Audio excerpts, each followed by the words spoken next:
cómo se organiza ese Estado en Colombia para poder hablar de cómo ese sistema democrático o ese concepto que es la democracia entra a jugar dentro de todas las instituciones en el país. Entonces yo quisiera saber, ustedes ahí en la lectura veían que la Constitución de 1991 se iba como a elegir como la gran constitución democrática en el país. No sé si a alguno le generó de pronto curiosidad saber cuántas constituciones entonces ha tenido Colombia, porque pues digamos la del 91 entonces es una constitución bastante reciente, de hecho tendría unos 30 años aproximadamente, y pues eso va a implicar también un proceso, digamos, de construcción de ese Estado. No sé si alguno de pronto quiere activar su audio y decirme cuántas constituciones cree que ha tenido Colombia.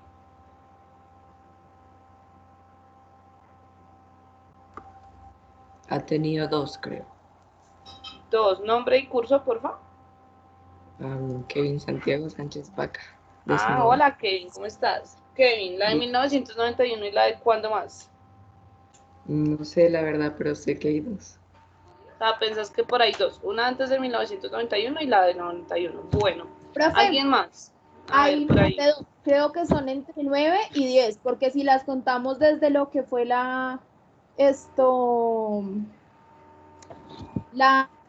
pues la libertad, cuando nosotros tuvimos la libertad, fueron dos. Las más recientes son la de 1991 y la de 1981, que se llevaron como 10 años. Pero creo que son más de 9 o 10, así más o menos. Isabela, ¿cierto? Sí, señora. Gracias. Bueno, yo al igual voy a ir dando punticos positivos para esas personas que me van colaborando y con la participación. Entonces, sí, señora, efectivamente en Colombia hemos tenido 10 constituciones y hay varios datos curiosos de esas constituciones que yo quería compartir hoy. Entonces, como ustedes ven ahí en mi pantalla, pues efectivamente han habido 10 desde el proceso de independencia que se va a consolidar ya en 1810 hasta la Constitución de 1991. Hemos pasado por 10 formas de coincidir cómo debería ser ese Estado, quién debería mandar, por qué debería mandar, cuándo debería mandar, quién le pone límite al que manda, cuáles son los derechos, cuáles son los deberes, cuáles son las condiciones para que un ciudadano sea ciudadano. Sí, todas esas características, porque es que una constitución es el libro donde nos dicen Colombia funciona de esta manera, Colombia se organiza así, usted participa así, estos son sus derechos, estos son sus deberes. Entonces todo lo que está en esa constitución es bastante importante. Y la del 91 va a ser relevante es porque va a ser ganada, digamos que de una forma popular, ¿sí? Muchos factores, muchas partes del pueblo van a participar en la construcción de esa constitución. Entonces van a haber maestros, van a haber, en ese momento hubieron, pues digamos que las guerrillas que se desmovilizaron pudieron participar, estuvieron los partidos políticos, se llamó también a las personas del sector empresarial, se llamó a los otros, entonces todos lograron dar un voz y un voto respecto a qué debería tener esa constitución. Entonces obviamente es una constitución bastante relevante, ¿sí? Digamos que también, bueno, ahí nos dan algunos datos curiosos como la constitución más corta, la constitución más larga, la constitución que más duró vigente. Hubo de hecho constituciones que ya para cuando terminaron de escribirse dijeron, esta es la constitución, ya todo en el país había cambiado y tocó cambiar la constitución. O sea, hemos tenido muchos pasos de crecimiento para poder llegar a como estamos hoy en términos de un Estado, ¿sí? Y aún nos faltan cosas. De hecho, si la Constitución de 1991 es la más larga de la historia en Colombia, es porque todos esos artículos se han ido también modificando, hay una nueva legislación, se agrega un artículo, etcétera, etcétera. Pero es como para que tengan en cuenta que ese camino de ser un Estado no es algo como que, bueno, ya nos independizamos, hoy somos Colombia y somos un país democrático. No, eso implicó muchos procesos de hecho, si ustedes recuerdan un poco en la historia de Colombia, pues tuvimos esa pelea entre republicanos y conservadores, entonces que no, que el país fuera como Estados Unidos en términos republicanos y nosotros no, que fuera centralista como es hoy, que esa fue la postura que ganó y era un país centralista. Un país centralista, ¿qué quiere decir? Que desde el centro, que es pues digamos la presidencia y todo lo que es el poder ejecutivo, se va a mandar hacia el resto del país, ¿sí? En cambio, en un país federalista como Estados Unidos, lo que pasa es que es como si cada departamento de Colombia tuviera un poco de autonomía y hubieran ciertas leyes que sí se pudieran tomar o ciertas decisiones que se pudieran tomar de forma autónoma, la forma de la economía, las decisiones de pronto sociales, culturales y demás. Entonces ustedes ven en Estados Unidos, hay unos estados donde el matrimonio homosexual es legal y hay otros donde no, ¿sí? Entonces uno diría, bueno, ¿y por qué pasa eso si es un solo país? Pues porque cada distrito, cada estado tiene como la posibilidad autónoma de tomar ese tipo de decisiones, aun cuando están regidos bajo unas leyes como muy generales que no pueden violentar los derechos fundamentales de las personas, obviamente, y pues sí son regidas como es el estado principal, ¿no? Pero pues es un país federalista. Bueno, haciendo como claridad un poco sobre ese trasegar que ha tenido nuestra Constitución y por qué hoy somos lo que somos, pues ahora sí vamos a hablar un poco de la estructura de ese Estado colombiano. No sé si de pronto en otra clase o en algún otro momento ya lo habían hablado, pero pues el Estado colombiano, el Estado es como este mapa conceptual que yo tengo aquí, ¿sí me entienden? Esto, si este título no fuera estructura del Estado colombiano, sino fuera Colombia, eso es un Estado, es como yo me imagino debería organizarse un país, en todo sentido, en todo sentido. Entonces, el Estado es esto, la estructura, esta estructura que yo tengo acá, estos cuadritos. El gobierno, chicos, es lo que entra a ocupar esa estructura, ¿sí me entienden? Entonces, aquí, por ejemplo, si aquí dijera Colombia y este cuadrito dijera Presidencia de la República, porque entonces es así nosotros coincidimos nuestro Estado. El gobierno sería el gobierno de turno, el presidente de turno que entre a ocupar este cuadrito de aquí, ¿sí? Y así sucesivamente con todos los demás estamentos del Estado. Entonces recuerden que cuando uno habla de un Estado, está hablando como de la estructura de un país, porque a veces nosotros confundimos mucho el Estado con el gobierno. Decimos, ay, es que ese Estado no sirve para nada, pero de pronto la queja o la inconformidad que tenemos es en relación al gobierno. O de pronto también puede suceder nuestra queja no sea con el gobierno que está de turno, sino cómo esa estructura del Estado está mal organizada y obstaculiza un proceso. Digamos, cuando te toca el paso a seguir para, no sé, poner una tutela. Es ir a un lado, luego ir al otro, conseguir tal firma, hacer que vayan de un juez, hacer que... Y toda esa dificultad que hay para hacer algo en relación a un derecho que sería, no sé, el de la salud, hace que la gente prefiera no hacerlo. Entonces ahí sería, digamos, que una queja hacia el Estado y esa cómo está organizadas las cosas para facilitarle a los ciudadanos la participación. Entonces que en vez de yo tener que ir a 10 lugares, pudiera solo ir a 3. Eso es Estado, porque es los pasos que yo tengo que seguir para. Pero si es en cuanto a un funcionario como tal, a alguien que no cumple bien su función, ahí estamos hablando de gobierno, porque es quien está ocupando en ese momento transitoriamente ese puesto en el Estado. Entonces, para que lo tengan un poco claro, porque a veces confundimos mucho esos dos conceptos y nos quejamos o del Estado o del gobierno, pero no sabemos exactamente al respecto de qué es que nos sentimos inconformes o dónde sentimos que está la dificultad de nuestra democracia. Si es en la estructura del Estado, si es allí donde de pronto no hay cabida para la participación y demás, o si es de pronto en esos gobiernos que han entrado a ocupar esos estados, ¿sí? Entonces, como para hacer esa claridad. Entonces, ahora sí teniendo en cuenta esa organización del Estado, vamos a tener 4 grandes, digamos, formas de entender la organización. Y vamos a empezar por de este lado, que es la organización territorial. La organización territorial se va a consolidar en cómo voy a dividir ese territorio para poderlo gobernar. Entonces, cuando se van construyendo esas constituciones, porque es que no es que la del 91 haya hecho borrón y cuenta nueva, sino que obviamente tomó cosas que ya venían de otras constituciones, como por ejemplo la división territorial, pues en ese sentido es que, digamos que nuestra constitución del 91 es como un recauche de lo pasado con lo nuevo, por eso se puede decir que es la constitución más democrática que hemos tenido, pero cuando uno va a ver los procesos a veces son muy engorrosos, muy difíciles, y es porque intentamos como coger y pegar muchas cosas al tiempo, pues obviamente eso quedó como un sancocho de muchas cosas, ¿sí? Eso es lo que como que a veces se dice de la constitución del 91, que intentó abarcar tantas opiniones y tantas posturas frente a cómo debería ser el Estado que terminó siendo muchas cosas al tiempo, ¿sí? Y a veces se contradice un poco ella misma, ¿sí? Entonces, bueno, Ahí viene el tema de la organización territorial. Entonces, la organización territorial es cómo yo voy a dividir ese territorio, cómo lo voy a administrar, ¿sí? Cómo voy a hacer para poder gobernar en ese territorio desde un estado central que pues es el poder ejecutivo que está ubicado aquí en Bogotá y demás. Entonces, ¿qué se hizo en Colombia? Pues se dividió en 32 departamentos, esos departamentos a su vez están divididos en municipios y los distritos son ciertos sectores territoriales que tienen una relevancia por sobre otros territorios debido a su actividad económica, debido a su importancia geoestratégica, debido a su cultura, bueno, etcétera, etcétera. Entonces, por ejemplo, ustedes han visto que Bogotá es DC, ¿sí? Bogotá, Distrito Capital. Entonces, Bogotá es Distrito Capital en la medida en que, pues, al ser la capital del país, pues se convierte en un centro administrativo, político, geoestratégico importante. Vamos a tener a Cartagena como un distrito portuario, ¿sí? Entonces, ¿eso qué significa? Que en Cartagena es un sector y un territorio importante para el país en la medida en que aporta significativamente a la economía y que está muy directamente relacionado a todo lo que es el comercio internacional y demás.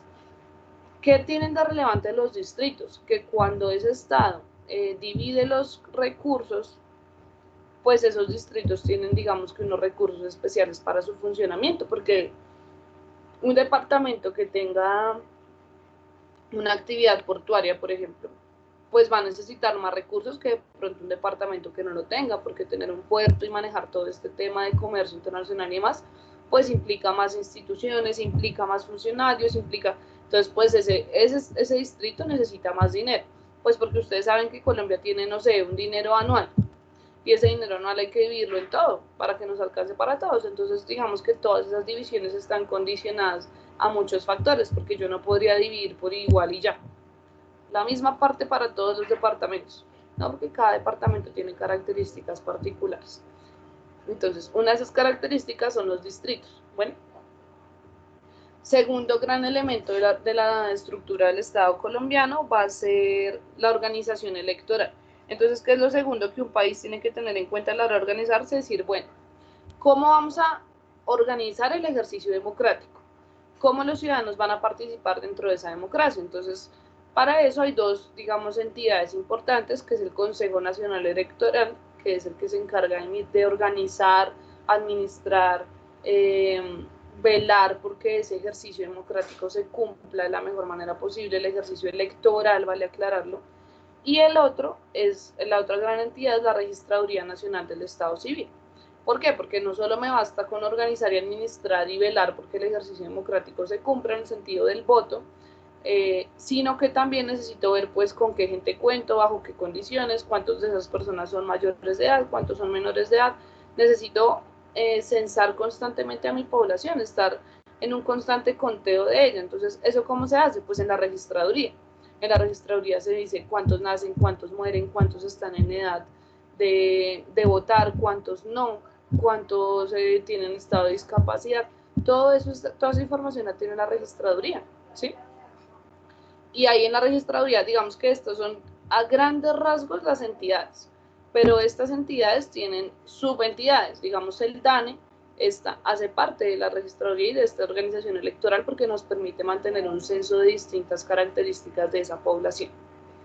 Bueno, el tercer gran elemento dentro de esa estructura del Estado va a ser los organismos de control.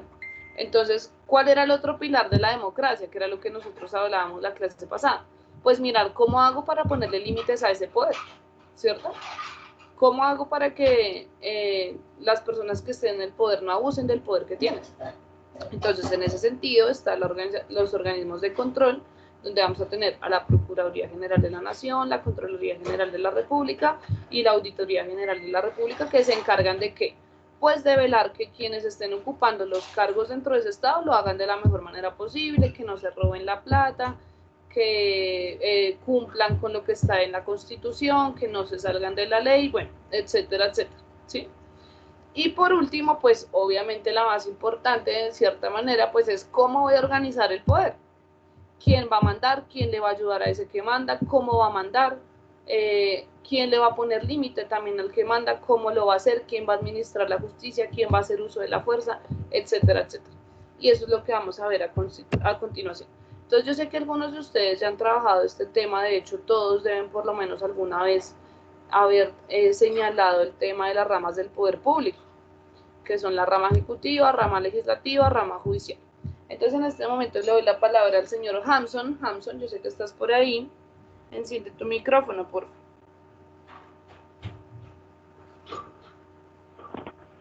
Señora, Hamson, dime tú qué has escuchado de las ramas del poder público. ¿Me puedes hablar de cualquiera de las tres, la que te acuerdes? ¿hablar de cualquiera? Sí, la que quieras, la que más recuerdes. ¿Cuál es alguna de su función? No, creo que la rama judicial, Sí, la rama judicial. ¿De qué se encarga la rama judicial? pues de todo lo que es como, pues, es que no sé cómo explicarlo. No sé cómo explicarlo, pero problemático. Bueno, mientras Hamson va pensando, voy a darle la palabra a... Es como la encargada de, es como la encargada de administrar como la justicia del Estado colombiano. Es la encargada de administrar la justicia del Estado. Muy bien, Hamson, muchas gracias. Señorita Ana Carolina Herrera, porfa, enciende tu micrófono.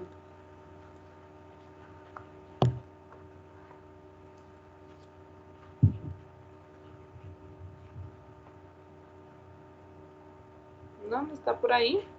Bueno, recuerden que no solo tienen que estar conectados, sino que tienen que estar ahí pues también como en la clase, ¿no? Vamos a dar la palabra entonces a Kevin Reina. Kevin, ¿estás por ahí?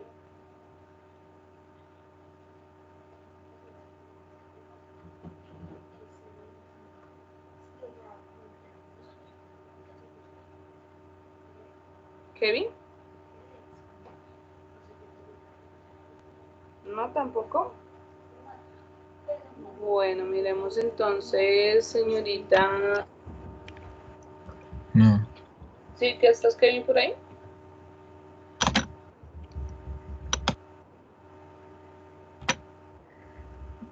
Estoy yo, Andrés Quintero.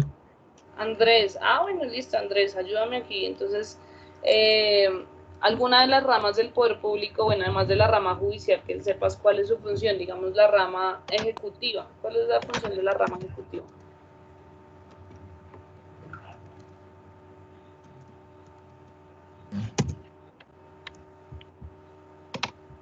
La estoy buscando. Ay, no, esa sí es trampa, buscándola no se vale, eso es de lo que ustedes se acuerden. No sé. Sí, Julián quiere participar, pero él no tiene micrófono. Ah, ok, vale.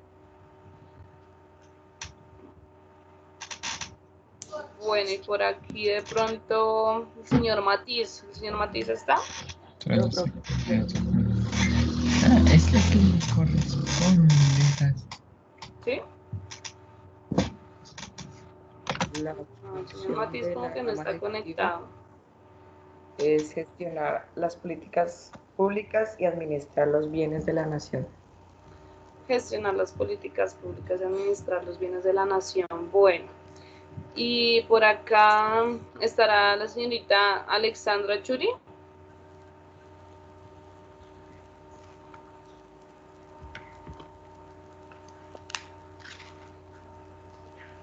¿No?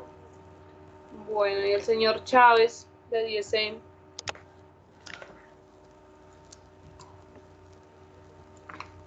No, tampoco anda por ahí.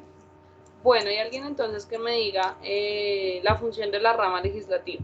Alguno que la tenga por ahí clara. Profe, la función de la rama legislativa es aprobar las leyes, o sea, ellos son los que se encargan de cómo es. Se le apagó el micrófono, creo.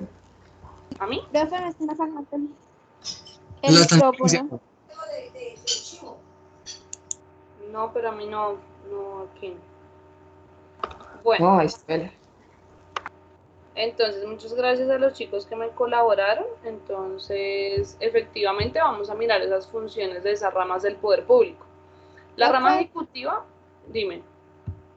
yo estaba hablando de que pues, la función de Ah, la rama legislativa es aprobar las leyes, ¿cierto? Entonces ahí está el Senado, está la República y se diferencia de las otras dos, pues porque la rama ejecutiva ellos nomás tienen la función de firmar y ya. Y la otra rama es hacer cumplir las leyes.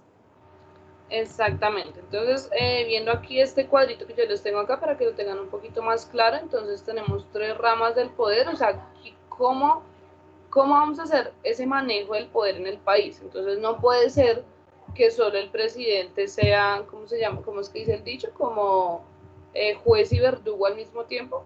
O sea, no puede estar el poder centrado solo en él. Entonces, tuvo que haber una manera de distribuir ese poder para ponerle también límites al poder del Ejecutivo. ¿Cuál es la principal función del Ejecutivo? En ejercer, o bueno, digamos, administrar el Estado, hacer que ese Estado funcione, esa estructura tiene que funcionar, esa organización territorial tiene que ponerse en marcha, tienen que administrar los recursos, tienen que gestionar los derechos y los deberes de los ciudadanos, tienen que garantizar la participación democrática. Entonces él hace distintas actividades para hacer que ese Estado funcione. Prácticamente esa es la función del Ejecutivo. ¿Cómo va a hacer que funcione? Pues va a funcionar, digamos que teniendo en cuenta la organización territorial. Entonces, el presidente no puede estar en los 32 departamentos. Entonces, si bien el presidente está en la cabeza como jefe de Estado, de gobierno y suprema autoridad administrativa, él se va a apoyar primero de unos ministerios que son los que se encargan como de mirar esas dimensiones sociales que necesita el país. Entonces, Ministerio de Justicia, Ministerio de Economía, Ministerio de Defensa, Ministerio de Educación, Ministerio de la Salud, todo lo que necesita un país para funcionar, esos son los ministerios. Y por otro lado, de los jefes locales. Entonces, en los jefes locales vamos a tener a los gobernadores en los departamentos, los alcaldes en las ciudades, vamos a tener las juntas de acción comunal, ¿sí? Que son las que van a permitir que tanto esos municipios como esos departamentos como el Estado central estén en constante comunicación, porque imagínense cómo haría un ciudadano del Amazonas para hacerle llegar al presidente una petición. Pues no, él tiene que ir, participar en su junta de acción local, que va a su junta de administración, bueno, ya departamental, y eso va a la alcaldía, y entonces eso llega al gobernador, y entonces ya luego sí llega a la presidencia, digamos, si hay alguna situación de orden público, si hay alguna situación de salud, si hay alguna situación de educación. Por eso es tan grave que, por ejemplo, ahorita en el Amazonas el mismo gobernador esté allí. O sea, eso evidencia como una falta de comunicación dentro del Estado, donde los gobernadores no están teniendo esa voz o ese apoyo desde el Ejecutivo Central en las decisiones importantes a tomar o digamos, en los recursos necesarios para poder suplir una situación. Porque si nosotros fuéramos un Estado federalista, pues cada gobernador mira cómo distribuye los recursos para hacer frente al COVID. Pero no, como somos un Estado centralista, el gobernador tiene que decirle al presidente que por favor le envíe recursos para poder ejecutarlos, porque él no los tiene, ¿sí? Esa es a veces, digamos, que la limitación que tiene el Estado centralista. Y es que mientras llega la información al centro, pues pueden pasar muchas cosas. Entonces, no sé, el gobernador murió de COVID, justamente, ¿sí? Antes de que esas ayudas llegaran. Entonces, obviamente eso hace que, según lo que vimos, pues el sistema democrático empieza a tener más limitantes porque empieza a haber un problema de legitimidad, la gente empieza a sentir que ese gobierno no está cumpliendo con la función que debería tener, bueno, y etcétera, etcétera, ¿sí? Eso en cuanto a la rama ejecutiva. Entonces, la rama ejecutiva, recuerden, es la que ejecuta, justamente, siempre el nombre lo dice, ejecuta, tiene que hacer que ese Estado funcione, en todo sentido. Él es el que tiene que hacer que funcione. Pero entonces, ¿de quién se apoya? Entonces, bueno, yo tengo que hacer que el Estado funcione. ¿Y quién me dice a mí cómo tiene que funcionar el Estado? Entonces, esa es la rama legislativa. La rama legislativa es la que todo el tiempo tiene la Constitución ahí en su poder y le dice, señor del Ejecutivo, el Estado tiene que funcionar así, así. Y usted no ha tomado las reglamentaciones necesarias sobre el sector educativo. Entonces, ¿qué va a hacer? Porque aquí en la ley 115, dice que un derecho fundamental es la educación. Y usted tiene que brindarla. ¿Qué va a hacer para brindarla allí donde no la hay? Esa es la rama legislativa. Entonces, la rama legislativa formula las leyes, entonces por eso tenemos unos senadores que formulan unos proyectos de ley. Entonces yo soy senadora y digo, no, a mí me parece que debería haber un proyecto de ley sobre la participación de las mujeres, mínimo la mitad de cada partido político deberían ser mujeres. Hay una ley sobre eso, pero bueno, no es, no es la mitad, sino solo el 30%. Pero digamos, bueno, yo formulé esa ley y fue aprobada en los debates del Senado, entonces, bueno, mi ley fue aprobada. Entonces los senadores tienen la oportunidad de formular leyes y aprobarlas, o de aprobar las leyes que formula el Ejecutivo, porque el Ejecutivo también puede formular leyes. Entonces sale un proyecto de ley del Ministerio de no sé qué, o sale un proyecto de ley directamente desde la Presidencia. La rama legislativa, ¿qué tiene que hacer? Pues estudiar ese proyecto de ley y decidir si lo aprueba o no lo aprueba. Entonces, en ese sentido, una de las funciones importantes que tiene es reformar la Constitución. Es el único ente que puede reformar la Constitución, es decir, vamos a quitar este artículo, vamos a poner este artículo, vamos a ampliar este artículo. Entonces, digamos, ese artículo estaba como muy abierto, entonces vamos a ampliarlo para que quede más claro para todo el mundo, etcétera, etcétera. ¿Sí? Entonces, bueno, eso por otro lado. Y por una tercera actividad importante de esa rama legislativa, pues es ejercer un control sobre el gobierno. Entonces, mirar cuál de esos funcionarios de pronto que están en el Ejecutivo, en la Legislativa o en la Judicial no está cumpliendo con su función y decirle, oiga, acuérdese que ustedes le están pagando por esto, ¿sí? Ahí vendría la cuestión de quién entonces controla a la Legislativa, o quién controla cuando la Legislativa no está haciendo bien su papel de veedor. Entonces, si nos devolviéramos, volveríamos a los organismos de control. Entonces tendríamos la Contraloría, la Procuraduría, que se supone deberían también hacer eso, ¿sí? Pero pues digamos que bueno, ahí tenemos como varias limitaciones en cuanto a quién controla a quién en este estado, ¿sí?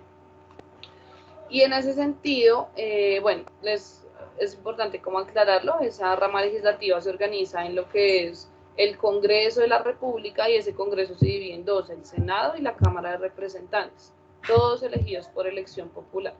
Entonces, para que lo tengan allí en cuenta. Y por último, pues está la rama judicial, que como Hamson muy bien lo dijo, pues es justamente la que administra la justicia. Entonces, la rama legislativa dice, esta es la nueva ley, este es el nuevo código de policía, y fue aprobado por el Congreso, fue aprobado en el Senado, fue aprobado en el Congreso, y entonces se volvió ley. Listo, ya es ley. Ahora la rama judicial tiene que entrar a mirar, entonces eso en la práctica, ¿cómo se va a hacer? Entonces ahí entra ejército, policía, ¿cierto? Entra fiscalía, entonces entra desde quien investiga, que es la fiscalía, hasta quien judicializa, donde ya vamos a tener la Corte Suprema de Justicia y distintas formas en que sean estos juzgados, ¿sí? La Corte Suprema de Justicia es como el ente más grande. Y si la Corte Suprema de Justicia falla, entonces ya nos vamos a los mecanismos internacionales de justicia, que es lo que ha pasado en algunos casos en Colombia cuando la justicia no está surtiendo efecto, ¿sí? Pero quien administra la justicia en el país es la rama judicial.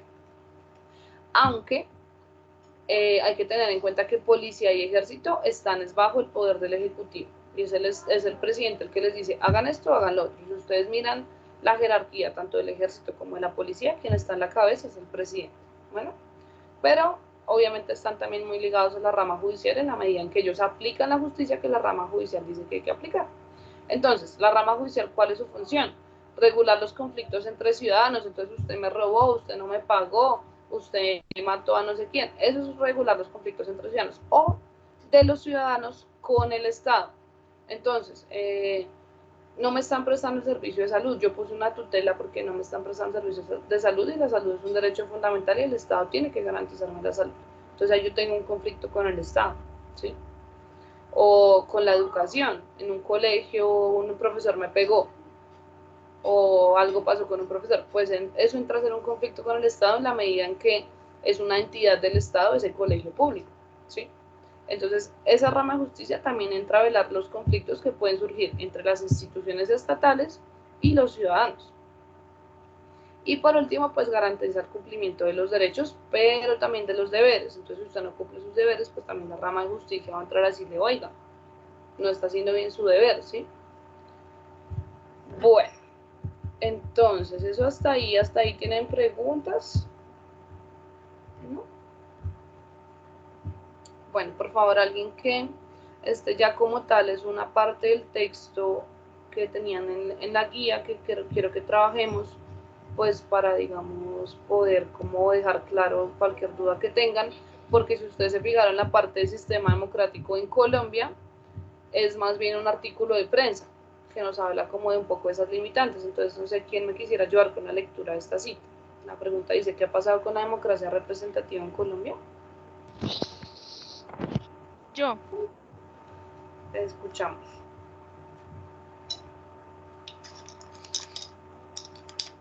a pesar de todo el desarrollo constitucional y legal que tiene Colombia en materia de participación, hemos visto cómo la dinámica política y las van en contravía y se unilaterales y excluyentes. La excesiva concentración de poder en cabeza del Ejecutivo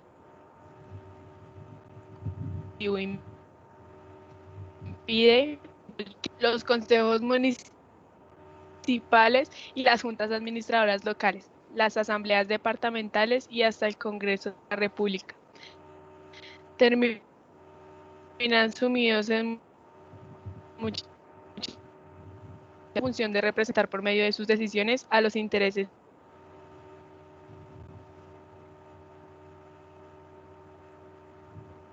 Ahí te dejamos de escuchar. Bueno, muchas gracias.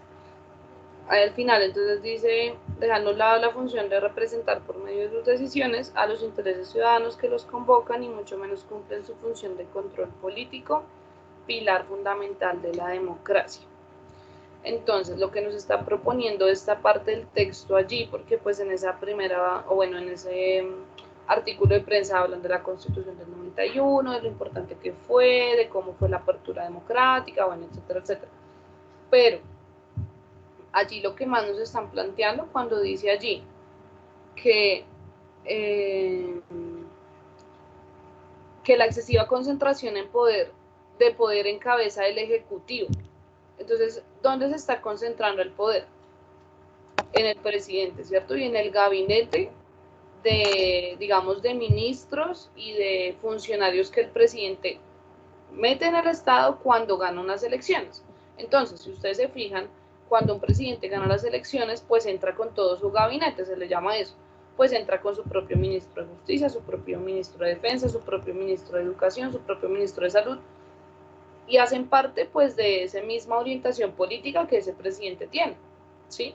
Los alcaldes pues eligen por aparte, pero es que esos ministerios tienen la importancia de que son los que van a decir cómo se va a manejar casi todas las dimensiones del país. Entonces el alcalde tiene que apañarse a eso. Por eso ese gabinete con el que entra el presidente es muy importante. A veces uno no le presta tanto atención a eso. Si yo les dijera, bueno, ¿y quién será la ministra de Educación hoy? Sí, entonces muchas veces como querían subir quién será. Y eso es importante. Si uno mira que la ministra de Educación, uno le mira la hoja de vida y nunca ha tenido nada que ver con la educación, uno dice: oiga, ¿y esta persona cómo va a saber cómo administrar la educación en Colombia si nunca ha estudiado nada de pedagogía? ¿Sí? Y muchas veces no miramos las hojas de vida de ese gabinete con el que entra el presidente. Y es muy importante, o cuando quitaron a este ministro y pusieron a otro, eso tiene mucho que ver. O a quién pone al mando de las fuerzas militares, a quién pone al mando de la policía. Eso también dice mucho de un gobierno, ¿sí? Porque son todas esas personitas que van a entrar a ocupar esa estructura del Estado y van a empezar a administrarlo según su proyección de país. Entonces, ¿qué es lo que nos está diciendo aquí el artículo? Para ese periodista, el poder se está concentrando demasiado en el Ejecutivo, inclusive dice, superando, digamos, que a veces la posibilidad de participación que tienen los organismos colegiados, que son los organismos, digamos, más pequeños, como la Junta de Acción Local, la Junta de Acción Comunal, la alcaldía, los espacios de participación que habla la alcaldía. O sea, uno puede ir y participar y todo, pero el Ejecutivo no está teniendo en cuenta esas opiniones, está mandando según lo que ellos creen que es lo correcto y ya.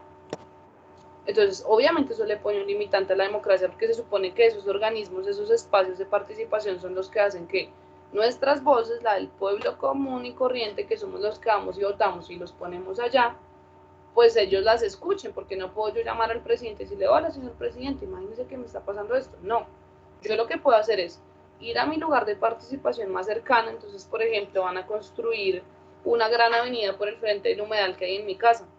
Y yo digo, oiga, no, a mí no me parece, entonces abren unos espacios de discusión ciudadana sobre eso. Si eso que se habla en ese espacio de participación ciudadana, el Poder Ejecutivo no lo tiene en cuenta y aún así me manda la carretera por encima, pues ahí está fallando algo en la democracia en Colombia. ¿Sí? Eso es claro. Y es lo que el periodista está poniendo allí, como que según él está pasando. ¿Sí?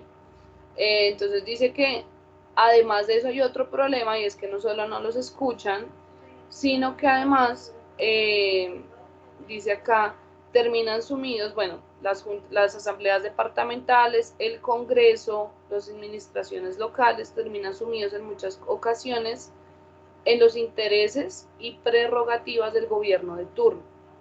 En los intereses y prerrogativas del gobierno de turno. Entonces también tenemos mucho, o bueno, lo que el periodista nos está poniendo aquí a pensar es que tanto a veces aquí juegan más con quién me conozco,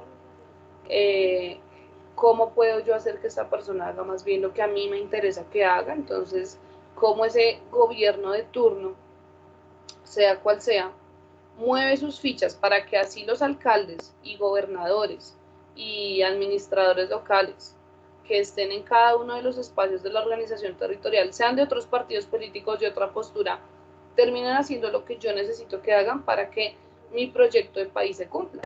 Entonces, no hay espacio para la participación porque ya hay una proyección del país y es esa la que se va a hacer y ya, punto. Y es la que tiene el gobierno de turno. Entonces, ¿para qué se supone que hay espacios de participación si realmente no están funcionando? Si realmente lo que está pasando es que hasta el Congreso de la República, dice el periodista aquí, termina ciñéndose a los intereses de un gobierno de turno. Entonces, por ejemplo, ya hubo un proyecto de ley sobre, a ver, algo bien controversial, matrimonio homosexual, y aprobó todos los debates, y hubo un cambio de gobierno de turno, y resulta que a ese gobierno de turno no, eso no le interesa como proyección de país. Entonces, no, ellos no quieren el matrimonio homosexual. ¿Cómo todas esas influencias y todos esos contactos, y entonces yo muevo acá y muevo allá, y hablo con sutanito y hablo con fulanito, hacen que entonces alguien fue y le puso dentro del Congreso, que se supone antes por el contrario debe velar porque el Poder Ejecutivo no sobrepase sus funciones, termina diciendo, oiga, sí, unos 2 o 3 terminan poniéndose en contra, entonces otros votaron en contra, entonces el proyecto se cayó y se quedó ahí estancado.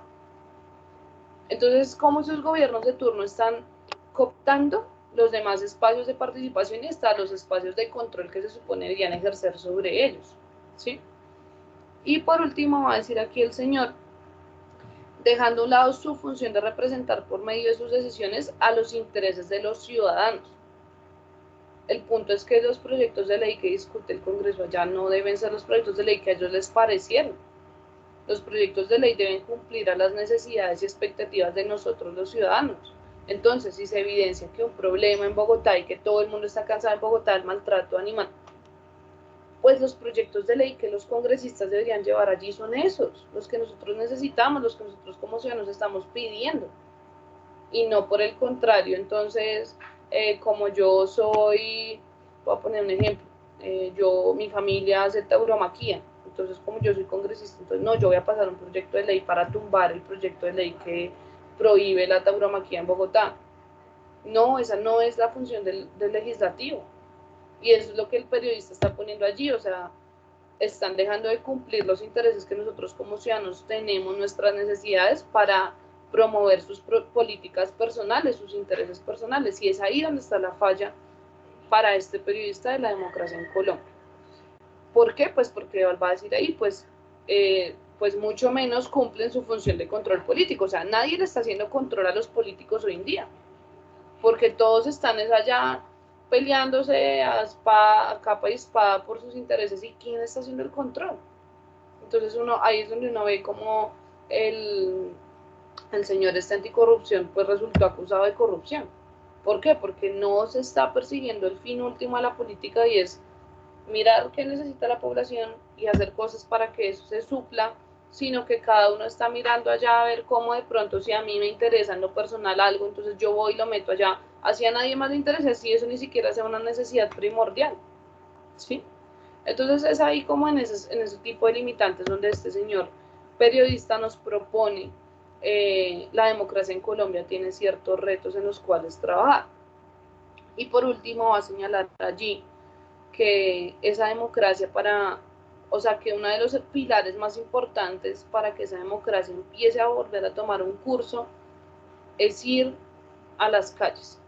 Los ciudadanos tienen que copar las calles en el sentido de ir a esos espacios de participación. Muchas veces nosotros no conocemos los espacios de participación ni siquiera en nuestra localidad. Entonces hay un proyecto de ley para construir, me vuelvo a poner el ejemplo, la carretera ahí en el humedal.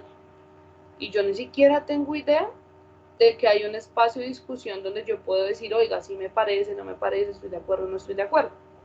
Y eso pues es una invitación también a que sí, bien claro, hay unas limitantes dentro de las mismas personas que están ocupando esta estructura del Estado. Hay una limitante aún más fuerte y es cuando nosotros volteamos la cara, cuando no nos interesamos, cuando decimos al fin y al cabo siempre va a ser igual. Pues obvio, si no hay un cambio en nosotros, pues mucho más nos va a haber un cambio, un macro cambio, un cambio a gran escala, pues porque si a ellos no les interesa nosotros y a nosotros mismos no nos interesa a nosotros como ciudadanos, pues no hay mucho que hacer en relación a la democracia en Colombia, ¿verdad?